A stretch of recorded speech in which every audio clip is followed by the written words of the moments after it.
Socrates সেই মহান দার্শনিক যিনি তার প্রজ্ঞা, ধৈর্য এবং গভীর চিন্তনের জন্য সুপরিচিত ছিলেন। এমন একজন স্ত্রীর সঙ্গে বসবাস করতেন যিনি প্রতিনিয়ত তার সহনশীলতার পরীক্ষা নিতেন। তার স্ত্রী বিখ্যাত ছিলেন তীক্ষ্ণ ভাষা, প্রভাবশালী উপস্থিতি এবং অদম্য রাগের জন্য।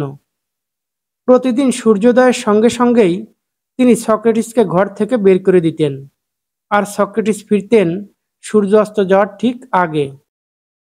তবুও এই কঠিন স্বভাবের স্ত্রীর প্রতি সক্রেটিস সবসময় সম্মান প্রদর্শন করতেন, এমনকি কৃতজ্ঞও ছিলেন।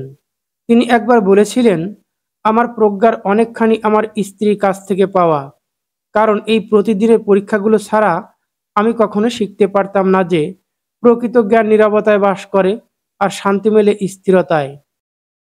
একদিন তিনি যখন তার ছাত্রদের সঙ্গে আলোচনা করছিলেন, তখন তার স্ত্রী রাগে চিৎকার করতে করতে এসে তার মাথায় পানি ঢেলে দিলেন। সক্রেটিস শান্তভাবে মুখ মুছতে মুছতে বললেন, আহ, বজ্রপাতের পর বৃষ্টি তো স্বাভাবিক। তার জীবনের দাম্পত্য অধ্যায়ের সমাপ্তি আসে আরেকটি উত্তাল মুহূর্তে, যখন তিনি যথারীতি শান্ত নিশ্চুপ ছিলেন, আর তার স্ত্রী রাগে অস্থির হয়ে ওঠেন। অতিরিক্ত উত্তেজনার কারণে সেই রাতেই তার স্ত্রী হৃদরোগে মৃত্যু ঘটে। সক্রেটিস তখনও স্থির, যেন কোনো বিশাল পাহাড়। ইতিহাসে তার স্ত্রীর নাম বিলুপ্ত হয়ে গেছে, কিন্তু সক্রেটিসের নীরব সহনশীলতা আজ কিংবদন্তিতে পরিণত হয়েছে। এটি কেবল একটি দাম্পত্য দ্বন্দ্বের গল্প নয়, এটি এক স্মরণিকা।